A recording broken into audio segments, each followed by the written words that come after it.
Welcome to the Human Capital Innovations Podcast. We're your source for personal, professional, and organizational growth and development, where we share original research, explore industry trends, and interview executives and thought leaders from across the globe. We hope you join us often for practitioner-oriented content around all things related to leadership, HR, talent management, organizational development, and change management. Maximize your personal and organizational potential with Human Capital Innovations Podcast.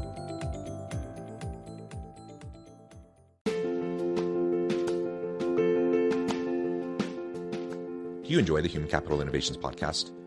Enjoy ad-free listening by going to the Patreon page, and please consider contributing even at the producer or sponsorship level. And please leave a review. Thank you for your support.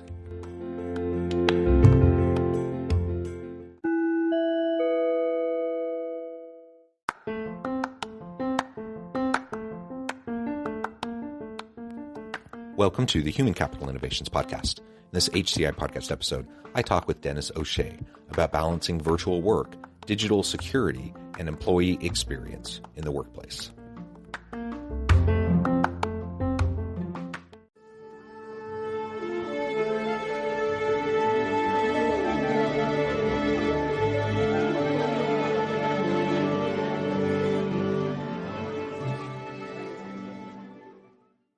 Denis O'Shea, welcome to the Human Capital Innovations Podcast. Thank you, John. Pleasure to be here.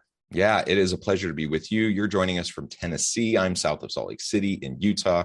Today, we're going to be talking about a recent report out of your company that looks at virtual work and the nature of work as it's shifting specifically and especially for younger generations. So we'll be talking about balancing virtual work with organizational data security and balancing all of that with employee experience so that we can attract and retain great people.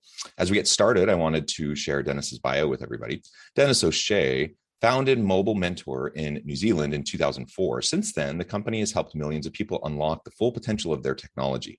In 2017, he moved to Nashville, Tennessee to launch the company's U.S. business with a focus on securing the mobile workforce in industries such as healthcare, education, finance, and government services. And I could go on, but I'll pause there and give you a chance now, Denis, to share with listeners anything else about yourself, your background, and then we'll launch on into the conversation. I think you nailed it, Jonathan. The bio was short and succinct and pretty good. So I suggest we get into it. Okay. So tell us about this study. What was the driver behind the study? Tell us a little bit about the methodology, and then we can start to dig into some of the findings and outcomes. We were really curious to understand how people are actually working as we come out of the pandemic, because it was clear that a number of mega changes had happened during the pandemic.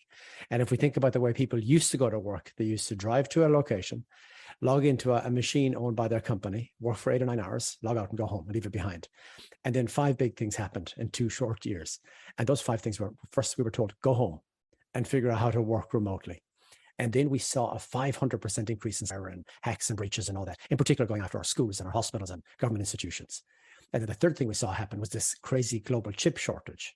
And what that meant was that in 2020, when we thought we were coming out of the pandemic and organizations started hiring again, they couldn't even supply a laptop or a desktop to their employees. So they had to enable people to do BYO laptop, bring your own laptop or desktop for the first time in history. And then, of course, we saw the Great Resignation happen, and we see that as really a power shift between employers and employees, where for an employee, changing jobs was as simple as saying, I can put my current laptop in a FedEx bag or UPS bag and ship it off, and I can open another bag and take out my new laptop. I can sit on the same seat, connect to the same monitors on my desk, connect to the same Wi-Fi in my home, and I've got a new job. And so the barrier to change was extremely low. And we were really interested to understand how is all this impacting people and how are organizations protecting themselves and not getting hacked, and how are they attracting and retaining people to work in this very dynamic new environment. So that was the motivation for the research. Great. Yeah. And it's super important. As you said, we've seen tremendous shifts over the last couple of years. We've talked a lot about what some of those shifts are and the drivers behind those shifts on previous episodes of this podcast. I'm sure we might touch on it a little bit more, but why don't you now tell us a little bit more about the methodology behind this research, and then we can talk about findings. Sure. So we picked on 4 highly regulated industries that really should have their house in order when it comes to security and employee engagement. So it's finance, education, healthcare, and government. So they all have to protect something, a patient record, a healthcare, a student record, something. And we did a survey in the USA and Australia. So 1,000 people in the USA, all frontline workers in those 4 industries, and 500 people in Australia. So what's interesting from the data was the data from the 2 countries was really, really similar. There were some differences between the industries, but actually very little difference between the countries. And we're going to repeat the study every year for the next 4 years and expand the geographies, maybe do the UK, New Zealand, other countries, to see are there differences between countries. But we were amazed to see that the challenges that organizations face in the US and Australia are almost identical, but vary somewhat between the industries. Yeah, and I'll just say that is consistent with my own research. I'm an academic, so I teach at the university. I do research in this space and have been for the last 15 or so years. And so my comparative international research around these types of issues and the nature of work and employee motivation, engagement, satisfaction, those sorts of things, I've found consistently over the last couple of decades, predominantly very similar outcomes and predictors and drivers in the US and Australia. So that's interesting and good to hear that that's holding consistent and is kind of not a replication, but an extension of some of the other research that's out there. So that's fantastic. I think that just speaks to the credibility of and the reliability of the data and the research that you've conducted. So that's wonderful. So we know things have been shifting. We know, despite obviously geographical location differences, that there's lots of cultural similarities between Australia and the US, but also differences. And there's lots of differences too. There's all sorts of differences in terms of macroeconomic, geopolitical, and that kind of stuff, right? So it's interesting. Australia, in my mind, has always been one of those that was a little bit fuzzy in my mind. Why is it so similar to the US, despite some of these other macro contextual conditions being quite different? I mean, still probably more similar than, say, a Southeast Asian country, like Indonesia or something. But why, when we have a country that is quite different, why do we see so many similarities, do you think?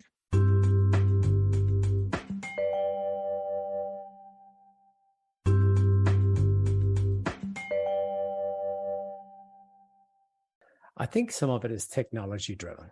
And this was one of the reasons we were so interested in studying this. When you think about all those millions of people who are now working in home offices and engaging with their companies remotely, and that's happening across all industries, the relationship with their company is through a very standard set of technologies. So most people have a Windows laptop or a MacBook on their desk. They're probably running Microsoft Office 365 software. They're using Outlook and Teams or Zoom. We're actually all using a very similar set of technologies through which we communicate with our colleagues and our customers and our partners and suppliers and all that. So that's a great leveler. That's a great common denominator across all of us. And we think about that relationship and how people engage, how people experience the technology provided them by their company. And that can be a horrible experience that will create one set of employee reactions, or it can be a fantastic experience where the person is secure, is empowered with good technology, is happy. And really that relationship with the technology will define the employee's productivity and satisfaction with their company in that remote setting. And as we think about this hybrid workforce now, where people might be in the office a couple of days a week, they might be at home a couple of days a week, they're starting to travel again, then suddenly the importance of that technology goes up another level, because you want to be able to have the same productivity wherever you are and be secure and be able to be effective anywhere you are without too many constraints. So I think a lot of the commonality that we're seeing in our data, and you validated you're seeing in your data, is actually driven by the fact that we're all using mass-produced products that come out of Apple, Lenovo, Dell, Microsoft, all the rest of it. That's the great leveler. Yeah, and one of the biggest outcomes of the pandemic for many service-based knowledge economy businesses is just the breaking down of the geographic barriers to employment. And you've already alluded to this, right? That if I'm an employee, all I need is the technology, and then I can literally work. If I'm in the right space, I can literally work for any company anywhere, as long as they're willing to let me work virtually, right? So, whereas there's been virtual work for decades, and there's been hybrid work arrangements for forever, but the technology has changed to the extent now that it allows a much wider set of people to be able to utilize that. And then, of course, the pandemic kind of forced organizations to go there, even if they weren't comfortable with it or they didn't really want to. So now the genie's out of the bottle. People know that they can do it and they can be effective. And in many cases, they found they are more productive and more effective when they're working remotely, or at least some of the time working remotely. And they know that they just need the equipment, and they can work for anyone. And so now it really is a great benefit to organizations who are willing to lean into and embrace the virtual workforce, because, I live in the Salt Lake City area. We're a tech hub here. It's called Silicon Slopes. We have lots of unicorns and tech startups, not to the extent of Silicon Valley, but it's a hub in the US, and they struggle for talent just like everyone else. And they can either limit their pool of potential candidates to the Salt Lake City metro area, or anyone who lives within an hour or so of driving who wants to commute, or they can literally have anyone from anywhere in the world who has the skills to be able to be part of their team. And what do you think most of them are choosing? Of course, most of them are choosing virtual, so that they can attract the very best people, and then make it work and carry the work of the organization forward. And so many organizations are leaning into that and embracing it, particularly tech companies. But there are many organizations that are still really resisting it, and many that are really pushing people to all come back to the office, trying to really limit the amount, even if it's hybrid, trying to limit the amount that people can work from home. And I have to admit that I kind of shake my head at that. It's a little bit baffling to me, seeing, the trends that were already happening pre-pandemic, seeing how fast things were accelerating towards this virtual workspace and the usage of technology, disruptive technologies during the pandemic. Now we're coming out of it.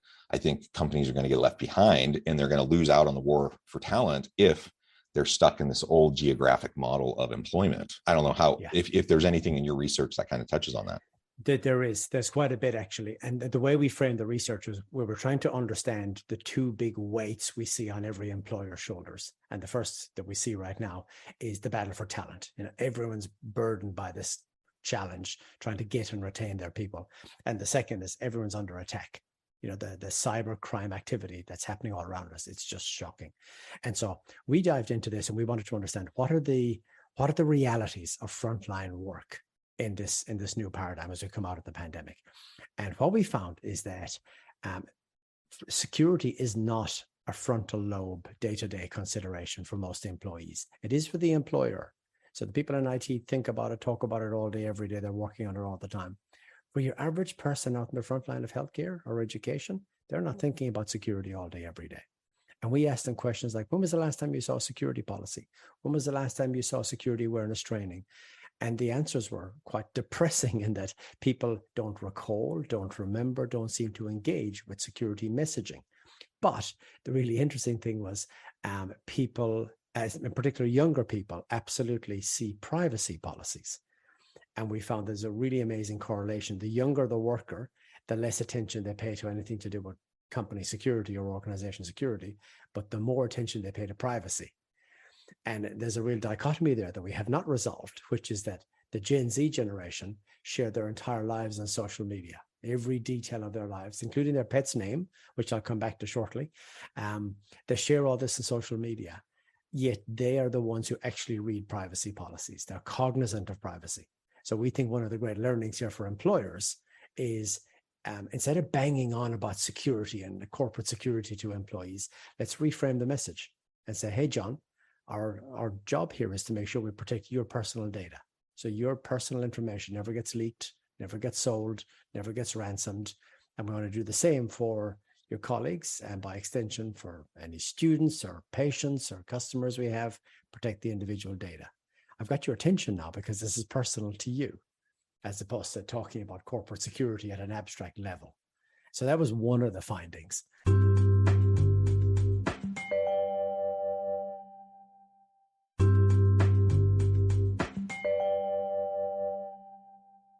That's interesting to me. I mean, and I don't know this, but I've seen other research that talks about younger millennial and Gen Z individuals, students, or workers. The level of distrust in institutions is very high right now. So I wonder if that's part of it. In looking at that dichotomy on both ends, if it's a corporate policy about data security, there are many younger employees. I could think, and I know sometimes if I get a little jaded with an organization, I'm like, stick it to the man. I don't care. Like, that's not my problem. That's your problem. So I can see that kind of a thing playing into it, perhaps that kind of a mentality. But on the other hand, if you're really distrustful of institutions and of governments and of organizations and companies, you're probably going to be more attuned to things like data privacy. I was doing some consulting work for a local tech company a while back, a couple months ago. And like many companies, they have you have to scan in when you go into the building, right? But they had it was an app on the phone. And so you have to have this app on your phone. When you get there, there's a proximity sensor. It recognizes that you are an employee because you have the app on the phone that's all been validated. And then it just opens up and lets you in. And I talked to some of the younger employees, and they said that literally every day they delete the app before they leave work, and then they download it again and put it back on their phone right before they go into work, because they don't want the company tracking them when they're off the clock, off the working hours. Not that the company would, but they assume the company would. They fear the company would. And so they're not willing to keep the app on their phone with the potential of them being tracked. And so they literally every day add it, delete it, add it, delete it, add it, delete it. So that they can they think that gets rid of that privacy issue, potential privacy issue, right? And that was just so intriguing to me, that the distrust of a company that they also reportedly said they love, they feel like it's a good company to work for, and yet they also feel that strongly about their privacy that they're willing to do that every day. It's really interesting because in our research, we found that the trust is really high right now between employees and employers. We actually think it's at an all-time high. And we think it's happened for a couple of reasons. The pandemic has got employers, had for a period of time, at least, employers really checking in with their employees, were really invested in the well-being and welfare of their employees. And there was a lot of caring that happened through the pandemic.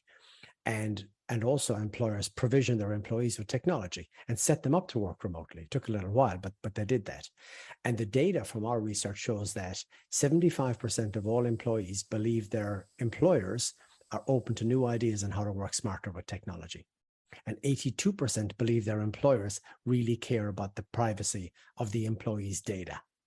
And that is good. Than it was pre-pandemic. Yeah, no, that's great. But I also wonder, and I don't know if this is something you can address with this particular study, but I also wonder, like, we're in the midst of the Great Resignation, the Great Reevaluation, the Great Awakening.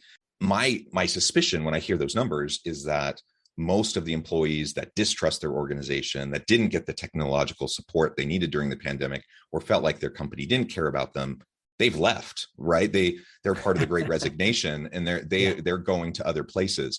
But those who have stuck around and stayed with their companies are those that have felt supported, those that have felt validated in the challenges they faced over the last couple of years, those that have had the equipment necessary. I wonder if that plays into it. It does. And look, one of the craziest data points we got from our research was that 71% of Gen Zs believe other organizations are doing a better job with technology and tools than their own employer. 71%. Now, that's their belief. That's their belief. They probably don't know different. And that's an important point, because Gen Z left the education system and joined their first employer during the pandemic. So it's their first job, and they actually don't know any better, but they believe the grass is greener in other organizations. And what that means is quite profound. If organizations look at the behavior of Gen Z and see that they don't read our security policies, they've got more passwords than any other generation, and they're really careless with them. They're driving shadow IT. So the use of tools and technologies and applications that are not part of, the company's IT. You could look at that behavior and you could decide, we're going to tighten up on them. We're going to tighten up the screws and we're going to beat them over the head with security policies and really, add some more provisions here. And if you do that, there's a high risk that Gen Z will walk. They'll just leave because they think other organizations are doing a better job. And part of the reason for that is Gen Z is the only generation alive with no recollection of 9/11. And I bet you and all your listeners know exactly where you were on the day, what you were doing, who you were with. Gen Z doesn't. They were running around the kitchen in nappies. They had no recollection. And then over the next 20 years, we were all profoundly impacted by 9/11, and all the security came upon us: homeland security, cyber security, airport security. Our lives changed because of 9/11. Gen Z was not impacted. They sauntered through the next 20 years, got through their education, and then they joined the workforce during a pandemic.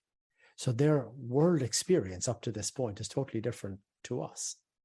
And now they're coming into the workforce in waves. May every year they're graduating, and there's a whole lot of them coming in. And if you're in Australia, it's November, and they're coming into the workforce, and they're filling the ranks, and we need them. We need more nurses, we need more teachers, we need more frontline people. And eventually they'll become managers and leaders. And meanwhile, we're getting a bit older and a bit grayer, and that Gen Z is going to take over the workforce. So we think how employers respond to Gen Z and embrace them is going to be extremely important. Extremely important. If we get it right, we will empower them to go on and do great things. If we get it wrong, we'll alienate them, and we'll create a problem like we actually did with the millennials 20 years ago. Yeah, all great points, Denis. Fascinating research. I really appreciate you taking the time to unpack that with me. And I encourage listeners to reach out and check out the research more in depth. Before we wrap up for today, I just wanted to give you a chance to share with listeners how they can connect with you. Tell us anything else that you would like to in terms of connecting with your team, and then give us a final word on the topic for today. Sure. So you can connect with me on LinkedIn. It's Denis with one N, Denis O'Shea. My company is Mobile Mentor. It's mobile-mentor.com. And we're a managed service provider, and we help organizations get that balance right between security and the employee experience. And if you want to learn more about the research we did, it's on a website called the endpointecosystem.com. So endpoint meaning a device in technical terms. So endpointecosystem.com. All the research is there, freely available. You can download reports for healthcare, education, finance, government, and listen to podcasts like this one on HCI. Perfect. Thank you, Denis. It's been a pleasure. I encourage listeners to reach out and get connected. Check out the report. And as always, I hope everyone can stay healthy and safe, that you can find meaning and purpose at work each and every day. And I hope you all have a great week. Do you enjoy the Human Capital Innovations podcast? Enjoy ad-free listening by going to the Patreon page. And please consider contributing even at the producer or sponsorship level. And please leave a review. Thank you for your support.